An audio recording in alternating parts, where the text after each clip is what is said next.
Hey, what is up, guys? It is Slikk or Slcmof here. I'm back again with another video, and this one recording another dual commentary with my buddy Evan Filarca, one of the biggest names right now in the Spider-Man PS4 scene, absolutely doing amazing things, and I thought that we would get back together and do another collab and talk about the villains in Spider-Man PS4, particularly the main villains that we think we could see in the game. I have my own ideas about it, and I'm sure that Evan does as well. So, Evan, for those of you who don't know you by now, I think everybody on this channel does because you have been here like 3 times already, but just introduce yourself and your channel like always. Thank you so much for that amazing and super kind-hearted introduction, Slikmof. And hello, true believers and Spectacular Spider-Man fans, and I am once again collaborating with one and only Slcmof with another Spider-Man PS4 video, this time about the villains and what type of aspects they can be inputted into the story and the main aspect of who is the primary antagonist of the game. Because we have Martin Li, Mr. Negative, we got Kingpin in the story, trailer and demo of what they were trying to showcase in that one little scene where Spider-Man is talking to Kingpin on the phone, and now, though, it has been said on Insomnaic Games' Twitter page that they are both not the main villain, they're just beginning villains. So we are now going to talk about who the primary antagonist or antagonists could be within Spider-Man PS4. You know, I think it's interesting because that initial clip, of course, that we saw at E3, the first gameplay that we've actually seen of Spider-Man PS4, we do see that Kingpin is actually locked up in prison, so I do wonder if Spidey was responsible for that. I happen to be in the camp that I think that he was already in jail before the events of the story, because it seems to me that that demo takes place rather early in the story. At least that's the vibes that I got from it. With Mr. Negative, we're just being introduced to him, and like Insomniac said, they're very early villains, and they're not the main villains of the game. So, anyway, in this video, we're going to be talking about who we think that the main villains could be. But yeah, I do wonder about that. Like, is that the opening scene of the game, perhaps? Like, you're locking up Kingpin or something? I don't know. So, it's interesting that you say that, and your vibes are 100% right, is that what Insomniac Games have said on their E3 interviews and on their Twitter page is that once you start the game, the very first villain that you go after in the game is actually Kingpin. Really? And then you go at... Yeah, exactly. And it's really interesting to see two things. One, that is the first villain that you take on, and that they chose to make Kingpin that specific villain instead of, like... Because Kingpin's actually a pretty intense villain with really great stories, but making him the very first villain to go after in this game is a really interesting move on Insomniac Games' part. And what they said on their Twitter page too is that you start the game, Kingpin is the first villain you go after. You then defeat Kingpin, and then you send him to jail. And then Martin Li and the Inner Demons come in, being the new guys in town, trying to take over what was Kingpin's territory to try and make a name for themselves and to try and make their own mark on New York City. And since Mr. Negative in the comics is usually the Kingpin of Chinatown, maybe he's trying to take over Kingpin's territory to expand his operation in regards to try and make his name more well known in New York City as the Kingpin of Chinatown and just as Mr. Negative. Well, there you have it. It turns out that my question was already answered by Insomniac. So Absolutely there you go. correct. The more you know. Perfect. So it is interesting to see that. And, you know, again, those are two big villains. I mean, Mr. Negative is less so. He's a recent villain. I wouldn't say that he's like, you know, a villain that's particularly unknown per se, but he's just a more recent villain. Kingpin, however, is a heavy hitter, I would certainly say, in not only the Spider-Man side of things, but more so just the Marvel lore in general. So it's interesting to see that they're really pulling out all the big stops with these villains. So we get Kingpin, we get Mr. Negative, and then where do they go from there? How do you top Kingpin, which we've just discussed and agree upon, is a big, A-list villain, I would personally argue. So where do you go from there, and who's going to be sort of the big bad in the game? So after you defeat those two villains, it seems reasonable that you would introduce a bigger overarching plot. What is going to be the main threat that you're trying to defeat in the game, which of course may change and alter in some way or form, but the main villain that you're going to be playing against, almost every good superhero story or video game or what have you, is going to have one or two main antagonists. Otherwise, you just get into a situation that we've seen in a recent Spider-Man film that I will not name, that many of you have probably seen, that it's just sort of a cluster of villains, and it's hard to get attached to a story when there's just a cluster of so many villains and they're all doing different things, and it can be hard to follow. So my personal belief is that there will be one or two main villains, And that is what I kind of want to talk about today, and who I think that may be. Absolutely. And it's really, really crazy to see just how enveloped Insomniac are within the Spider-Man lore, and making that big move of, okay, we have Spider-Man PS4, we have this big exclusive PlayStation game. Who is the villain that we are going to showcase for the first ever gameplay showcase for our game? Right. And they went with a C or even D-list villain like Mr. Negative, and like Slcmof said, he is a recent villain. He was made all the way back in 2008, I believe, with Dan Slott made him, didn't he? Yeah, exactly. Yeah. Dan Slott and Phil Jimenez made him all the way back really, really a long time ago, and still people don't really know who Mr. Negative is. People, when they first saw the E3 2017 gameplay demo, they thought, oh, is that Electro or Chameleon? Because when he shot the negative lightning, he's like, he's clearly like Asian Electro. It's like, Asian Electro. Exactly. Yeah. He's from China. I never thought about that just because I knew who he was a little bit going into that, but still, that's funny. Precisely. And yeah, because like the cool move there is that, yeah, you could think he's Asian Electro or just Chameleon in some way, but then it's cool because for the people who do not know who Mr. Negative is, they can begin this game, people who love Spider-Man, going in like, wait a minute, who's this guy with this white suit and this negative sword and these gang members and with these crazy masks? Like, who are these guys? And it's going to be a really cool adventure for those people who aren't aware of who these characters are to go into this game, play this story, experience this adventure, seeing these characters for the first time and actually get to learn about them from this cool new angle. Because what Insomniac have said is that all these characters from the comics that we do know will be used in different ways in the game. So that goes with Peter, Miles, Kingpin, Mr. Negative, all these characters that are going to be in the game. They're going to be used in a really cool, brand new way that we haven't really seen before in any form of media in the comics or anything like in the movies and stuff. And it's going to be a really cool thing to see how Insomniac takes it. And as for the main antagonist, because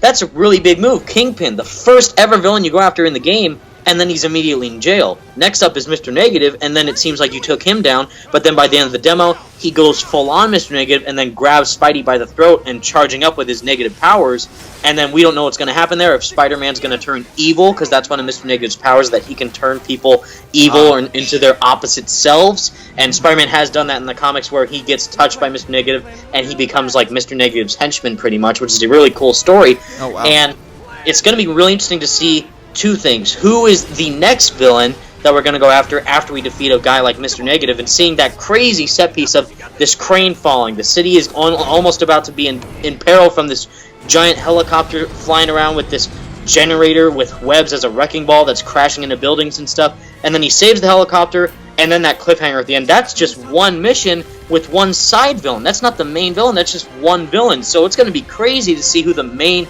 villain is in the game and what they're going to end with by the end of the game's story. So I think the main option that everyone is thinking of, which I think is the most likely, is Norman Osborn, also known as the Green Goblin, as the main villain. It's because of how we've seen it twice now. There is a sign that you can see in the gameplay demo and the teaser trailer that says, "Re-elect Osborn for mayor."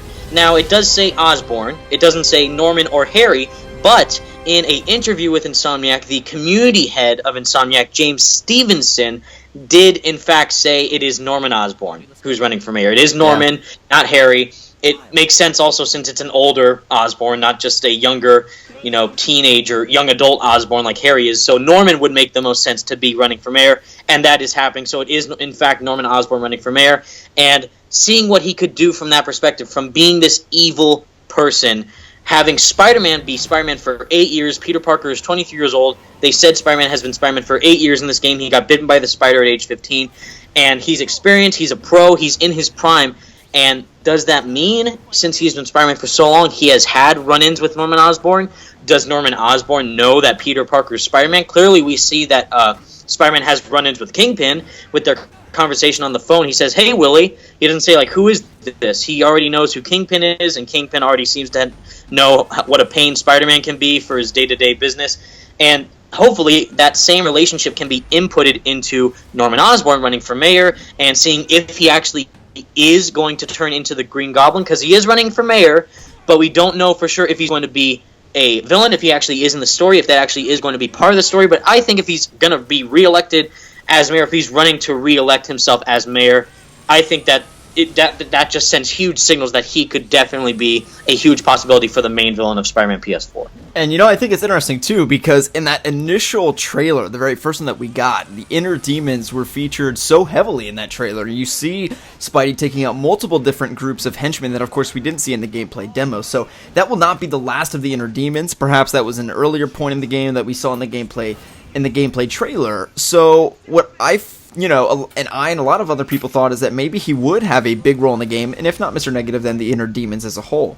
But, of course, Insomniac has come out and said that that is not the case. They're not going to be the main villain. So I happen to agree with you that Norman Osborn will be the main villain. And I do have a principle or a reasoning that I think is pretty sound as to why we think that, that's reasonable. So, first of all, like you mentioned, Norman Osborn is running for re-election. It wouldn't make sense for Harry to be running for re-election. He would be, 23, so that means he was elected when he was, 18. He's roughly the same age as Peter, maybe a few years disparity, depending on which universe we're talking about here. But generally speaking, of course, Norman is confirmed to be the mayor, so that makes sense. He's Green Goblin, of course, and he's running for re-election. So what does that mean? That means that he is mayor in New York City right now, as Peter Parker is web-slinging through, fighting Mr. Negative. Norman Osborn is the mayor. He's running for re-election, so he's holding office currently. So what accompanies that with a supervillain, having political office, okay? So not only do you have the influence and the power that comes with being a supervillain, you have the power that comes with him being extremely wealthy, generally depicted as a billionaire, if not a multimillionaire, and you also get into that, you have political influence. So really you have a powerhouse where Norman Osborn, of course, has lethality as a villain, he's got a shit ton of money, and he has all this political power. So that is perhaps far more menacing. Maybe his political influence is as menacing as the sort of facade of the Green Goblin, and that threat, of course, which has been a big threat to Peter Parker in all the years that he's been a villain to Peter Parker. So I think that is really interesting because we haven't seen that a whole lot, and certainly not in modern mainstream media interpretations of Spider-Man, where Norman Osborn is actually holding a position of power politically, and indeed he is sort of the head honcho in New York City, and Peter Parker is trying to navigate that. So it also becomes very interesting because unlike other heroes, which we see conflict with the police and stuff like that, Spider-Man, of course, gets along very well, almost always, with police and also fire and stuff like that, and the entire community in New York City. Everybody supports him and is behind him, which is not necessarily the case for other superheroes, but Peter Parker gets along very well with the police and fire and stuff like that. But that, if you have the mayor of a city that is vehemently opposed to Peter Parker because he's a supervillain, for God's sake, that, of course, can complicate things. Who knows if Norman Osborn is going to try to have the police kill Peter Parker and label him as a vigilante that needs to be stopped or what have you. And how has he been operating in New York City for several years with Norman Osborn being mayor? Generally, mayoral positions last for 4 years, and Peter Parker's about 23 years old in this game. Is that right? I think he's 23. Yep, 23. Correct. Okay, so he's been Spidey for a few years under Norman Osborn as mayor. So, I think that is really interesting. That backstory of being Spider-Man in Norman Osborn's, New York City. You know what I mean? I think that is very fascinating, and that's going to be a big conflict to see in the story. Perfectly said, and it is really a cool move that Insomniac is doing this original story that we've never seen before for Spider-Man, and doing that kind of original take on Norman Osborn, a character that can really get into Spider-Man's mind and play these huge mind games with him, especially even not as Green Goblin, but actually as Norman Osborn himself, being this big threat to Peter's life and Spider-Man's life as well, if Norman Osborn does know that Peter Parker is Spider-Man, because once again, Insomniac Games have said that the best stories are when Peter Parker's world and Spider-Man's world collide with one another, and that is the theme for Spider-Man PS4. And already what we see there with Mr. Negative, where Martin Lee is this super kind, sympathetic philanthropist running this homeless shelter, making sure people can get back up on their feet and be their best selves and help them every step he can. And then he has this darker side to him as Mr. Negative, as this Kingpin of Chinatown, and that plays extremely well with Peter's life and Spider-Man's life, where Peter as Spider-Man goes on Fist Tower. He sees Martin Lee swing that sword at that Fist construction worker, and he says, Martin Lee. He doesn't say Mr. Negative. He says Martin Lee because he knows him since Aunt May works for him at the feast shelter, at this homeless shelter that he runs. And that whole story right there with a character like Martin Lee, a Mr. Negative, this character that not a lot of people know about, that is really, really great storytelling. And if they can implement that within Norman Osborn as mayor, messing up with Spider-Man and Peter Parker's lives together, and if he does know who Spider-Man is, maybe exposing that to people, like, guys, did you know that Peter Parker's Spider-Man? And then totally ruining his life from there, that would be crazy cool to see them play that out in the story of the game. And since he is been shown twice, first in the teaser trailer in 2016, and now in the E3 2017 demo again, showing that poster, or that billboard saying, re-elect Norman Osborn for mayor, or re-elect Osborn for mayor, I think that definitely implies that if he is not at least the main villain, I think he will at least have a big role in the story. Because that can't just be an Easter egg. I think that definitely has something to do with the main plot of the game. Oh, I think that you're absolutely right. And it would be not only that, but a huge missed opportunity if they were just to gloss over that. And let's say Norman Osborn isn't in the story and it's just like a cool little Easter egg, cute little teaser or whatever. That like, oh, he's mayor, but we're never going to talk about that. He's just going to fight supervillains the whole time. Again, I think that would be a ginormous missed possibility that Insomniac wouldn't set up without taking. I just don't think they're going to go that way. Not necessarily saying it's 100% confirmed guarantee that he's going to be the main villain, but I do feel that conflict of Spider-Man and the political power of Norman Osborn is definitely something that's going to be a big part of the story. And not only that, I think that it's something they're going to look at and also have Green Goblin in the main story of the game, because historically he's been a big part of previous Spider-Man games as well.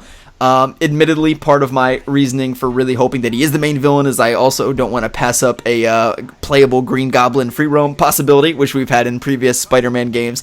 I would really like to see that, just saying. And, maybe like GTA Green Goblin, you just, hover around and blow everybody up or something. I don't know. I think that could be fun. But, no, in all seriousness, I would like to see that, though, for real. I think that he is going to be definitely a main villain of the game. And if there could be one other, if I really had to guess, I think that Venom is a very good contender, because they've got to have probably something up their sleeve that they haven't showed us at all. And I think that might be Venom, because he's a very popular villain, like insanely popular right now, because of his appearance in like the animated series and stuff like that. And he has his own standalone comic series right now, actually. Eddie Brock does. So I think that is a very big possibility as well. And that could be sort of like their sleeper reveal that like Venom is a main villain in the game alongside Green Goblin. That would be really cool to see. While I wish you were right, Slcmof, have they said something? They have said something that the symbiote will not be in the game. Oh. The symbiote is not part of the story. That includes with Venom or Carnage or Anti-Venom. Any rendition of Venom or the symbiote will not be in the game, sadly. I wish it was happening, but it sadly is not. Although, interestingly enough, Eddie Brock in the comics had cancer at one point, and then he ended up working at the homeless shelter that Mr. Negative ran, which is the feast shelter, and then by Mr. Negative touching Eddie Brock, filled with his cancerous cells, allowed his symbiotic cells with his white blood cells to fuse together, creating Anti-Venom. That is where Anti-Venom's origin comes from, is from Mr. Negative. And I really hope maybe that they could kind of implement that story maybe a little bit with Eddie Brock maybe having cancer in this universe, or maybe just working at the feast shelter with Mr. Negative or something like that. I think that'd be a little cool tease to Anti-Venom. Yeah, at least an Easter egg. And who's to say exactly, and who's to say that even if the symbiote won't appear in this game will turn into a franchise of Spider-Man games from Insomniac that they will make in the future. So who's to say that Venom can't appear in the second game or the other games down the line? So we can only hope. And to continue off what you were saying, though, like another villain to speculate, who could be another main villain? Because we have Norman Osborn. I think that, like what you were saying, I totally agree with you that I think, hands down, that is the main choice for me, personally, of the main antagonist of the game. It just makes sense. But if I had to choose another one, I would go with a character that is a little bit well-known.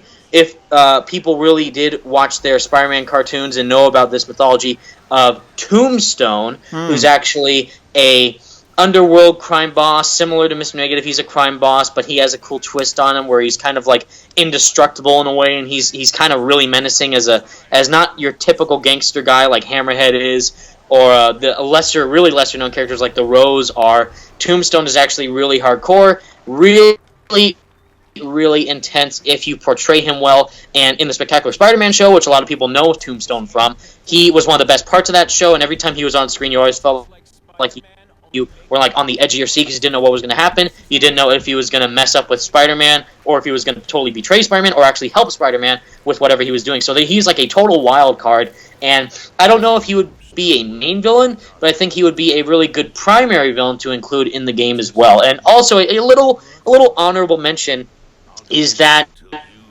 Insomniac started making Spider-Man PS4 before they knew about Spider-Man within the MCU, because they have the eyes squinting in Spider-Man PS4, and then when they saw the trailer for Civil War, the creative director Brian Intihar said, "Oh, we were already doing that." So that means Spider-Man PS4 was being made before Spider-Man was already in the MCU, which means that they could implement characters within the Spider-Man movies that we have seen in the past. Like specifically what I'm trying to hint at here is Vulture.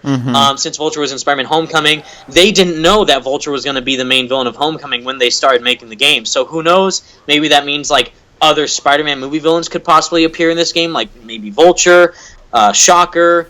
Doc Ock would be a really cool main villain too if you have the Master Planner storyline of Doc Ock and the kind of weird storyline that they have there with Peter, and that whole scene where he's lifting the rubble and the debris that we saw in a movie recently, wink wink. So I think if they look at these comic book characters that make Spider-Man great, and what they're already doing with a really lesser-known character like Mr. Negative and seeing how they're playing him perfectly in Spider-Man PS4, I have total faith that they can handle the main antagonist extremely well. And again, hashtag in Insomniac we trust. They will not let us down with the story, main villain, gameplay, everything, and totally with the main villain. I totally think if I had to lay money on it, I'm going to say Norman Osborn / Green Goblin for sure. Well, I'm pretty surprised we agree. Not that we disagree very often when we do our videos necessarily, but usually we have, sometimes different perspective on things and stuff like that, particularly if we're speculating. Sometimes we'll come up with different things. But, no, I mean, it's definitely the direction that everything is looking towards right now with the Easter eggs and stuff like that, and I hope that it is not just a little tease, and we both agree that it probably isn't going to be that again. I don't think that Insomniac has any plans to only have that just be like a little teaser, like, oh look, he's mayor. I think that they're definitely gonna do something with that. So I really look forward to seeing that and that dynamic, and it certainly would be something that's unprecedented as far as I'm concerned on this scale in a Spider-Man form of Spider-Man entertainment. I've seen that in the comics before, I think once, where he is mayor, but generally that's not something that you see very often. So that is a humongous possibility that they're going to take them up on that, and they're going to do that, and that is going to be amazing to see. And there's just going to be so many different dynamics, because then you have, that is another way that you can introduce the Peter Parker side of things, where Peter Parker is maybe going to events where Norman Osborn is like debating another candidate, or he's holding a fundraiser or something like that, and he can see Norman Osborn, but he's going as Peter Parker. We know that he's not a journalist really in this film, or a photographer rather, but more so a scientist. So that's sort of out of it, the Daily Bugle side of things. But we could also see that where he is, basically going as Peter Parker and interacting with Norman Osborn in some ways. That's something we could see as well. Who knows at this point, but that's just something that there's so many possibilities there. My brain is sort of just going at 1,000 miles per hour. I just thought about that just now, and there really is so much that they can do, and I'm sure Insomniac is going to capitalize on that. Absolutely. Yeah, that team, Insomniac, is just one of the most passionate and most incredibly talented developers I've ever seen, not just for Spider-Man, but with what they did in Ratchet & Clank, Sunset Overdrive, Resistance. That was kind of their darker tone of games. Mainly, though, with a character like Spider-Man, seeing how passionate everybody working at Insomniac is, especially the creative director for the game, Brian Intihar. They love this character just as much as we do, probably more than we do, and they are fans of Spider-Man just like we are. And that's a quote that Brian Intihar said, is that this game is made from the fans for the fans. And seeing how they're doing it right now with Mr. Negative, Kingpin, Spider-Man, Miles Morales, all these crazy cool story aspects that we can hopefully see in the game, including with Norman Osborne running for mayor, most likely hinting towards the main antagonist of the game, which I totally believe and agree with you, Slcmof. I think they're going to knock it out of the park with how they're going to handle the story, the villains, and the relationship between Peter's life, Spider-Man's life, and then the villains' lives affecting Peter and his day-to-day events that he goes through as Spider-Man and Peter and his daily work as a scientist and trying to be the hero that New York City needs. I'm here. And you know, in my opinion, really, passion is a huge factor in the quality of games. We can look across the board. You can look at even the Batman Arkham games. Rocksteady is a team that's like extremely passionate about Batman. They're all massive fans. I see those same things in the Spider-Man team at Insomniac Games, and I think that this game is just it's a perfect matchup of property or IP and studio, and Insomniac has done work with Ratchet & Clank, which is tonally rather comparable to Spider-Man in many ways, and in just being like a fun adventure, and in many ways Spider-Man is a character where they tell similar stories that are fun and adventurous, with serious undertones, of course, which the Ratchet & Clank games had at some points. I just think it's a perfect blend. I think that Insomniac is doing everything right, and the gameplay looks amazing. So, Evan, thank you so much for coming on. It's been a pleasure talking to you as always. And once again, I'm sure this will not be the last time that we talk on this channel. And I hope that we'll have many collabs to come in the future. Of course, hopefully we'll have some more information coming up at D23. We're recording this video on Friday. Gameplay and stuff like that may be coming tomorrow for D23, but this video might not actually be coming out till after D23 is over, so we'll have to look at that and see what happens with that. But also, of course, there's many events coming up in the rest of 2017 and into 2018 with the release of Spider-Man PS4. Evan, once again, thank you so much for going on. Where can everybody check you out and find you? Well, first off, thank you so much for having me again, Slcmof. It's truly an honor that you wanted to do this collab with me. I could not be any more thankful that you chose me specifically to do this with you. It's truly amazing every time that you ask me to come on your channel and do these awesome conversations with you. I love it every single time, and Spider-Man is truly amazing, guys. Please have faith in Insomniac. They will not let you down. And if you want to find me, I am at Filarca, both on Twitter and on YouTube, and I just do Spider-Man PS4 stuff. And if you want to stay updated with everything Spider-Man PS4, I highly, highly recommend that you go and follow and subscribe to the one and only Slcmof and the rest of the incredible, amazing Spidey Squad members, because we love Spider-Man to death, and we are informing you guys and updating you guys every single day any chance we get with Spider-Man PS4. Absolutely. So if you guys go to Evan's channel on the right side of the page, you can get the Spidey Squad is like the header. I think you still have that there, right? And then underneath is like all the Spidey Squad members and their YouTube channels, and a lot of them are like smaller guys, but they make content on Spider-Man PS4, and I've seen a lot of their videos, some really good entertaining stuff, and just like I was talking about with Insomniac Games, passion, and we see that about a lot of content creators like yourself talking about Spider-Man PS4, and it's just really, really fun to watch all of you guys, make videos on Spider-Man PS4, and, hopefully the game will be here before we know it. And once again, Evan, thank you so much for coming on, man. Thank you so much for having me, Slcmof. Stay spectacular, Spidey fans and true believers. D23 again, fingers crossed. We can only hope. And thank you so much for watching. We'll see you guys in the next one.